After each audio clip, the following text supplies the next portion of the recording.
Good morning students. हमने कल तापमापी के बारे में पढ़ा था।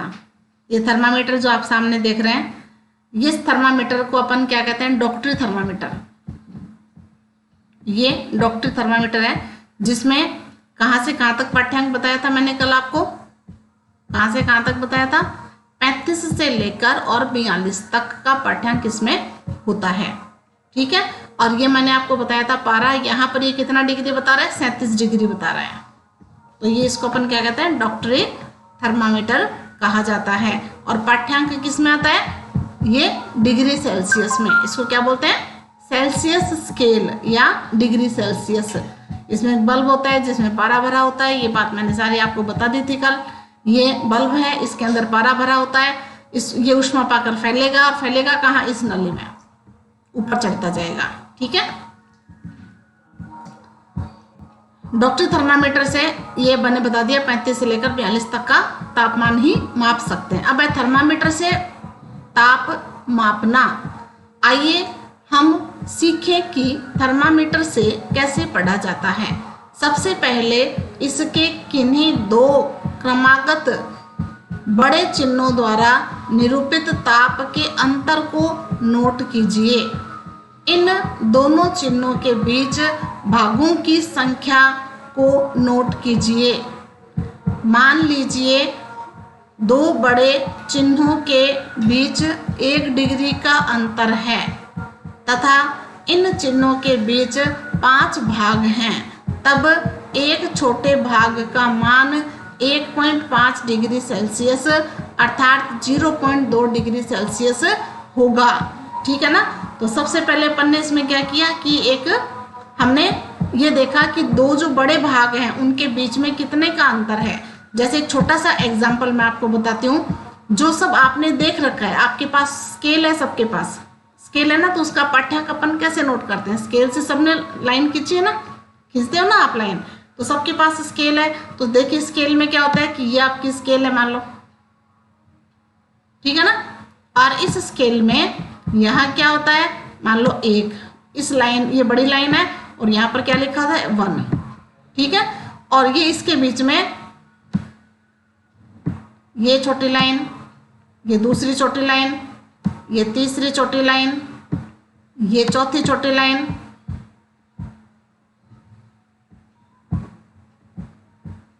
इस प्रकार से ये छोटी छोटी लाइनें होती हैं।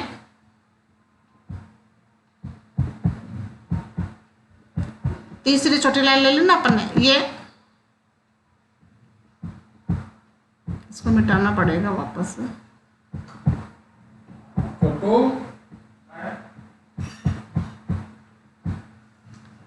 इस प्रकार से यहाँ ये चौथी छोटी लाइन और ये 5वीं, ये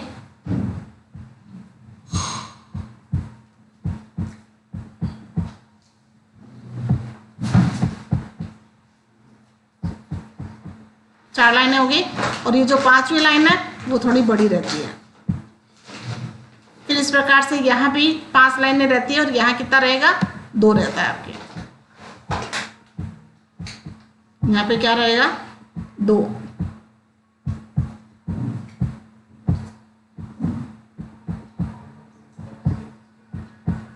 पेन ले लेते हैं अपन यहाँ से।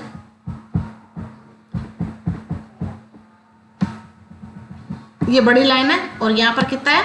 2 लिखा रहता है स्केल में। तो 1 और 2 के बीच में, 1 और 2 के बीच में छोटी छोटी कितनी लाइनें रहती हैं? 10 लाइनें रहती हैं।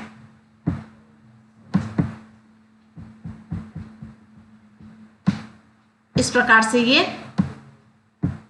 यहाँ देखिए कितनी लाइनें? 1 2 3 4 5 6 7 8 9 और ये 10। तो 1 और 2 के बीच में टोटल कितनी लाइन है? 10 लाइन है। और ये कितने सेंटीमीटर है? 1 सेंटीमीटर है। 1 से लेकर 2 तक 1 सेंटीमीटर हो गया ना पूरा। और 1 सेंटीमीटर में छोटी छोटी लाइनें कितनी है? 10 लाइनें हैं। तो एक जो छोटी वाली लाइन है वो कितने मिलीमीटर को दर्शाएगा? ये 1 मिलीमीटर है। यहाँ से लेकर यहाँ तक कितना है? 1 मिलीमीटर। ये 2 मिलीमीटर, ये 3 मिलीमीटर, ये 4 मिलीमीटर, तो टोटल कितने हो गए 10 मिलीमीटर। 1 से लेकर 2 तक यहाँ कितने हो गए 10 मिलीमीटर। तो एक छोटा वाला जो है वो 1 मिलीमीटर को दर्शाएगा, क्योंकि 1 सेंटीमीटर में कितने मिलीमीटर होते हैं 10 मिलीमीटर होते हैं ना, याद है ना आपको, मैथ्स में आप पढ़ते हो। तो ये 1 सेंटीमीटर हुआ यहाँ से लेकर यहाँ तक का, और इसमें मिलीमीटर कितने हुए 10 मिलीमीटर हुए। जब 10 मिलीमीटर होते हैं तो ये छोटी वाली लाइन किसको पड़ेगा 1 मिलीमीटर को पड़ेगा। ठीक उसी प्रकार थर्मामीटर में भी क्या होता है, थर्मामीटर में भी 2 बड़े चिन्हों के बीच में कितना डिग्री होता है 1 डिग्री का अंतर होता है। ठीक है, और 1 डिग्री में छोटी छोटी कितनी लाइनें हैं 5 लाइनें हैं। इसमें 1 सेंटीमीटर में कितनी लाइनें हैं 10 लाइनें हैं। इसमें कितने कितने भाग होते हैं 5 भाग होते हैं, 5 लाइनें होती हैं। हमारे इसमें जैसे 10 लाइनें हैं वैसे। ठीक है, तो यहाँ पर तो कितना हो जाएगा ये 1/10, और यहाँ पे 5 है इसलिए 1/5। बात समझ में आ गई सबके। तो इस प्रकार से हम इसको समझ सकते हैं। और एक जो छोटा भाग है वो 1.5 डिग्री अर्थात 0.2 डिग्री सेल्सियस होगा। बात समझ में आ गई। उसमें हमारे था, हमने जो भी एग्जाम्पल लिया था स्केल वाला, उसमें 0.1 मिलीमीटर या 0.1 सेंटीमीटर होगा और 1 मिलीमीटर होगा। तो इस प्रकार से अपन पाठ्यांक को नोट कर सकते हैं। उपयोग करने से पहले थर्मामीटर को अच्छी प्रकार धो लीजिए। धोने के लिए किसी रोगाणुरोधक घोल का उपयोग करना सुरक्षित रहता है। आप लोग कभी डॉक्टर के पास गए हों और आपकी शरीर का टेम्परेचर अगर उन्होंने नापा हो तो आपको पता होगा कि डॉक्टर के पास में उनकी टेबल पे और एक घोल रखा हुआ रहता है और उस घोल में हमेशा थर्मामीटर डूबा हुआ रहता है। ठीक है ना, क्योंकि उनके पास बहुत सारे रोगी आते हैं और बहुत सारे रोगी का उसी एक थर्मामीटर से ही तापमान मापते हैं। तो एक रोगी के कीटाणु दूसरी रोगी के शरीर में नहीं प्रवेश करें, इसके लिए वो क्या करते हैं कि एक घोल रखते हैं अपनी मेज पे और थर्मामीटर का उपयोग करने के बाद में उस थर्मामीटर को उस घोल के अंदर डाल देते हैं, जिससे उसमें अगर कोई कीटाणु लगा हुआ है तो वह उस घोल से साफ हो जाता है। ठीक है, अब इसे अपने हाथ में कस के पकड़िए और कुछ झटके दीजिए। हम झटकते हैं उसको ऐसे जोर से झटका जाता है उसको। ठीक है ना, ऐसे जोर से क्यों झटका जाता है, जिससे उसके अंदर जो पारा ऊपर तक चढ़ा हुआ है वो सारा का सारा वापस जो नीचे छोटा सा बल्ब दिखाया था ना मैंने, उस बल्ब में आ जाए। झटके देने से पारे का तल नीचे आ जाता है, पारा पूरा नीचे उस बल्ब में आ जाता है। सुनिश्चित कीजिए कि यह 35 डिग्री सेल्सियस से नीचे आ गया है। अब थर्मामीटर के बल्ब को अपनी जीभ के नीचे रखिए। आपको याद ही भी होगा, कभी आप मान लो बीमार हुए हों यदि, या किसी को बीमार होते हुए आपने देखा हो तो थर्मामीटर से तापमान कैसे मापते हैं। 1 मिनट के पश्चात थर्मामीटर को बाहर निकालिए और उसका पाठ्यांक नोट कीजिए। हम उसका पाठ्यांक नोट कर लेते हैं। यह आपके शरीर का ताप है, हमारे बॉडी टेम्परेचर वहाँ पे हमें प्राप्त होता है। ताप को सदैव इसके मात्रक, ताप का मात्रक क्या है डिग्री सेल्सियस के साथ व्यक्त करना चाहिए। जैसे मान लो हमारे शरीर का टेम्परेचर 80 डिग्री है तो हम लिखते हैं 80 डिग्री सेल्सियस या 90 डिग्री सेल्सियस। जितने भी हमारे बॉडी का टेम्परेचर हमें प्राप्त हुआ है हम उसे उसी प्रकार से नोट करते हैं। आपने अपने शरीर का ताप कितना नोट किया, कभी अगर किया हो अपने शरीर का ताप नोट तो आप देखना। मानव शरीर का सामान्य ताप 37 डिग्री है, ये आप ध्यान रखें। मनुष्य का जो शरीर का ताप नॉर्मल जो टेम्परेचर होता है वो होता है 37 डिग्री सेल्सियस। ध्यान दीजिए कि ताप को इसके मात्रक के साथ व्यक्त किया जाता है। केवल 37 लिख देंगे तो मतलब क्या निकला, 37 तो कुछ भी हो सकता है, 37 किलोग्राम हो सकता है, 37 सेकंड हो सकते हैं, हो सकता है ना। तो डिग्री सेल्सियस के बिना हमें ताप का पता नहीं चलता।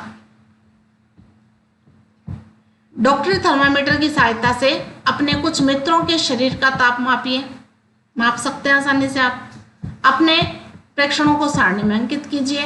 आप अपने परिवार में भी कर सकते हैं। परिवार में जितने भी सदस्य हैं उन सबके आप शरीर के तापमान को मापिए और माप के एक आप सारणी बना सकते हैं, आप टेबल बना सकते हैं। थर्मामीटर को जब उपयोग किया जाता है तो हमें सावधानी क्या क्या रखनी चाहिए। एक तो बहुत सावधानी से उसको रखना चाहिए, कांच का होता है तो वो टूट जाता है, तो वो तो विशेष रूप से ध्यान रखना चाहिए उसका, क्योंकि थर्मामीटर टूटने के बाद में उसके अंदर जो पारा होता है वो चारों ओर बिखर जाता है और वो हानिकारक होता है।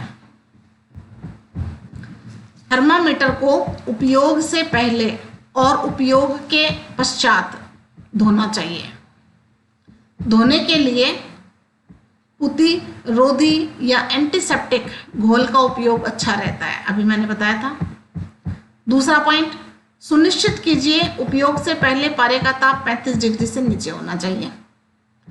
थर्मामीटर को पढ़ते समय पारे का तल दृष्टि रेखा के सीधे में होना चाहिए, ऊपर या नीचे नहीं होना चाहिए। मान लो ये थर्मामीटर है, इस थर्मामीटर को पाठ्यांक जब अपन पढ़ेंगे तो ये जो लाइन है बिल्कुल आंखों के बिल्कुल सामने होनी चाहिए, ठीक है ना। ऐसे नहीं कि अपन यूँ पढ़ रहे हैं या अपन ऊपर से यूँ पढ़ रहे हैं तो वो गलत होगा पढ़ा हुआ, ठीक है ना। आंखों की बिल्कुल लेवल में सीध में होना चाहिए।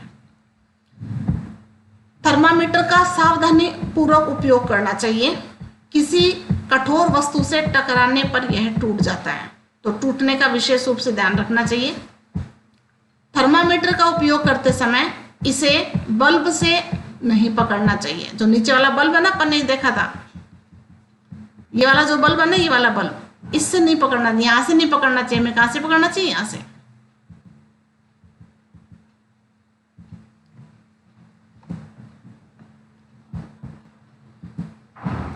क्या प्रत्येक विद्यार्थी के शरीर का ताप 37 डिग्री है? ऐसा जरूरी है कि प्रत्येक का ताप 37 डिग्री हो? सभी व्यक्तियों के तापमान जो हैं वो समान नहीं होते। सामान्य जो मान अपन मानते हैं वो 37 डिग्री मानते हैं, लेकिन जो कई बच्चे हैं उनके ताप ज़्यादा भी हो सकते हैं, कई बच्चों के ताप थोड़े से कम भी हो सकते हैं। तो इनके आसपास या 37 डिग्री नॉर्मल ताप है तो किसी का 38 मिलेगा, किसी का 39 मिलेगा, किसी का 40 भी मिल सकता है। तो ये अलग अलग बच्चों के ताप हमें अलग अलग प्राप्त होते हैं।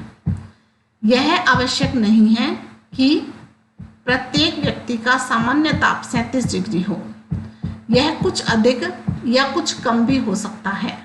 वास्तव में जिसे हम सामान्य ताप कहते हैं वह स्वस्थ व्यक्तियों के विशाल समूह के शरीर का औसत ताप है। ये 37 डिग्री जो हमने ताप निकाला या जो मानक मान इसका दे रखा है वो इस प्रकार का दे रखा है कि बहुत सारे स्वस्थ व्यक्तियों को इकट्ठा किया और उनके सबके टेम्परेचर नापे और नाप के सबका औसत निकाल लिया। मान लो 10 व्यक्ति हैं, 10 व्यक्तियों के बॉडी का टेम्परेचर नापा, सबका अलग अलग आया, तो सबको जोड़ा और जोड़ के 10 का भाग लगा दिया।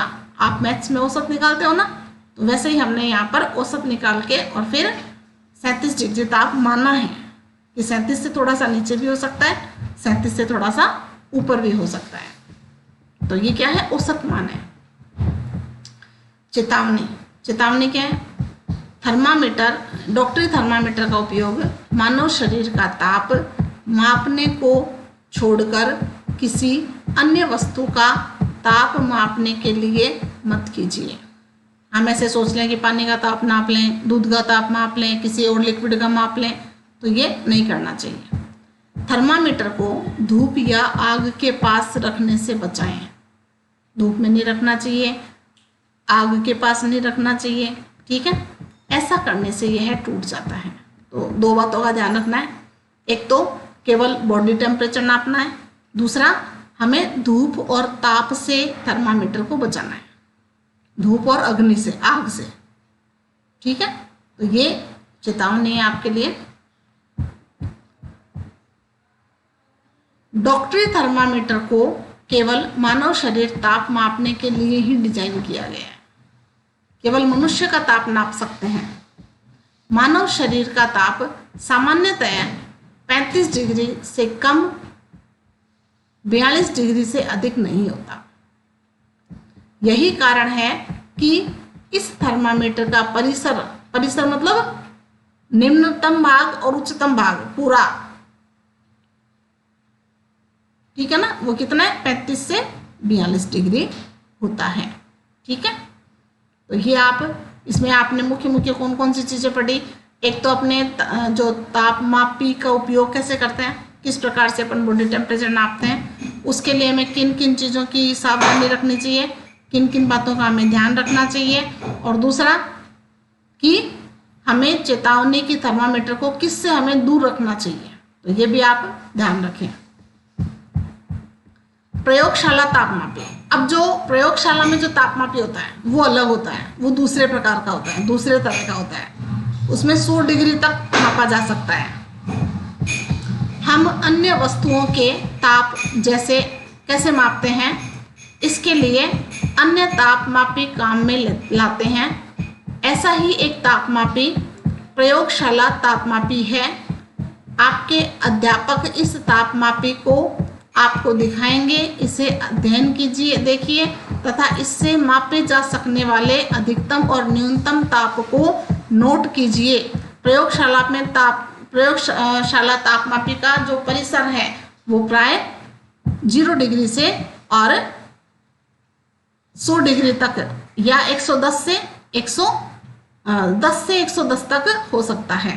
ठीक है, तो यहाँ पर जो प्रयोगशाला तापमापी है उसको जब अपने स्कूल में आएंगे, विद्यालय में आएंगे, तब आपको तापमापी दिखाएंगे कि तापमापी कैसा होता है। और इसमें पाठ्यांक जो है सबसे कम से कम मान डिग्री का कितना होता है और अधिक से अधिक डिग्री का मान कितना होता है वो आपको नोट करवा देंगे कि, और तापमापी दिखा भी देंगे। और हम पानी का, बर्फ का और सब वस्तुओं का धूप में ले जाकर वायुमंडल का ताप भी अपन उससे माप सकते हैं कि वायुमंडल में अब कितना ताप है। ठीक है, तो आपको ये दिखाएंगे कि कैसा होता है और इसका अपन कैसे इससे पाठ्यांक लेते हैं, ताप अपन कैसे ज्ञात करते हैं। तो इसका मान 10 डिग्री सेल्सियस से 110 डिग्री सेल्सियस होता है, या 0 डिग्री से 100 डिग्री सेल्सियस तक भी होता है। जैसे आपने डॉक्टरी थर्मामीटर में कहा था, ठीक उसी प्रकार इस तापमापी के भी किसी सबसे छोटे भाग द्वारा दर्शाए जाने वाले ताप का मान ज्ञात कीजिए। कर सकते हैं आप आराम से कि एक जो छोटा जो खाना है, एक जो छोटी जो विभाग है वो कितना डिग्री बताता है, ये अपन आसानी से पता कर सकते हैं। तापमापी द्वारा दर्शाए गए ताप को ठीक ठीक पढ़ने के लिए आपको ताप के इस मान की आवश्यकता होगी कि अपन एग्जैक्ट उस तापमापी का मान पढ़ें। थर्मामीटर में तापमान कैसे ज्ञात किया जाता है वो हमें पता होना चाहिए। उसके लिए पहले अपन ये चीज़ और पढ़ लेते हैं। विभिन्न प्रयोजनों के लिए विभिन्न प्रकार के तापमापी का उपयोग किया जाता है। मौसम की रिपोर्ट में दिए गए अधिकतम और न्यूनतम तापमापों की जानकारी के लिए अधिकतम और न्यूनतम तापमापी का उपयोग किया जाता है, लेकिन जनरली अपन वायुमंडल का ताप इस थर्मामीटर से भी अपन नॉर्मली ज्ञात कर सकते हैं। ये देखिए, ये जल के अंदर देखिए थर्मामीटर रखा हुआ है ना, उसको यहाँ से पकड़ना चाहिए, नीचे से यहाँ से नहीं पकड़ना चाहिए। किसी बीकर तथा मग में नल का थोड़ा सा जल लीजिए। तापमापी को जल में इस प्रकार डुबोइए कि उसका बल्ब तो जल में डूबा रहे, लेकिन वह बर्तन की तली अथवा दीवारों को स्पर्श न करे। नीचे टिकाना नहीं है उसको, ये नीचे यहाँ पे स्पर्श नहीं करवाना, ये जल के अंदर रखना है बस केवल। तापमापी को जल में ऊर्ध्वत रखते हुए इसमें पारे के तल की गति को देखिए। पारा देखो, इसके अंदर पारा धीरे धीरे ऊपर चढ़ेगा। देखो अभी यहाँ तक चढ़ा हुआ है, आपको दिख रहा होगा, देखो ध्यान से देखो, ये डार्क लाइन है ना यहाँ वाली, यहाँ तक चढ़ा हुआ है। पता चल रहा है ना, अंतर पता चल रहा है। देखो यहाँ लाइट ब्लू है, ये डार्क ब्लू है, पारा यहाँ तक चढ़ा हुआ है। ठीक है, तो आप ये देख सकते हैं, पारे को ऊपर चढ़ता हुआ भी देख सकते हैं धीरे धीरे कि पारा किस प्रकार से धीरे धीरे ऊपर की ओर चढ़ रहा है। तब तक प्रतीक्षा कीजिए जब तक कि नली में पारे का तल स्थिर न हो जाए। जब तक चढ़ता रहता तब तक अपन रुके रहेंगे, क्योंकि अपन पाठ्यांक नहीं ले सकते। जब वो ऊपर चढ़ के चढ़ते चढ़ते और रुक जाएगा एक बिंदु पर, तब हम उसका पाठ्यांक नोट करेंगे और ये देखेंगे कि ये कितना पाठ्यांक पढ़ रहा है। तापमापी का पाठ्यांक नोट कीजिए। यह इस समय जल का ताप होगा। ठीक है, तो इस पानी का ताप अपन थर्मामीटर के द्वारा ज्ञात कर सकते हैं। तो ये बात आपके समझ में आ गई कि अपन थर्मामीटर का उपयोग कैसे करेंगे। थर्मामीटर को उपयोग करने के लिए हमें कौन कौन से सावधानी रखनी चाहिए। चेतावनी अपन ने पढ़ ली कि थर्मामीटर को कहाँ नहीं रखना चाहिए। ठीक है, और थर्मामीटर का जो उपयोग है, डॉक्टरी थर्मामीटर का जो उपयोग है, वो केवल मानव स्वास्थ्य के लिए है, मानव शरीर के टेम्परेचर के लिए है। उसको हमें अन्य किसी वस्तु का ताप मापने के लिए उसका उपयोग हमें नहीं करना चाहिए। तो तापमापी में लगभग आपकी पूरी जानकारी हो गई है। अब इसका मान जो है वो अपन कैसे ज्ञात करते हैं, इसका गणितीय रूप वो जो है वो अपन कल पढ़ेंगे। लेकिन आप साथ साथ में पढ़ोगे और आपको जो वर्क दिया जाता है वो आप दिखाओगे। बहुत कम बच्चों के वर्क आ रहे हैं वापस, तो आप जो क्वेश्चन मैं देती हूँ उनको करके आप मुझे दिखाएं। ठीक है, सब बच्चे सुन रहे हैं अच्छे से। मुझे नोटबुक में काम करके आपको दिखाना है वापस। जो मैं मुख्य परिभाषा आपको बताती हूँ वो मुझे नोट करके बतानी है, और जो न्यूमेरिकल है, जो प्रश्न मैं जो आपको करवाती हूँ वो प्रश्न भी आप मुझे फिर नोटबुक में करके मुझे दिखाओगे। ठीक है, तो आज के लिए इतना काफ़ी है। धन्यवाद।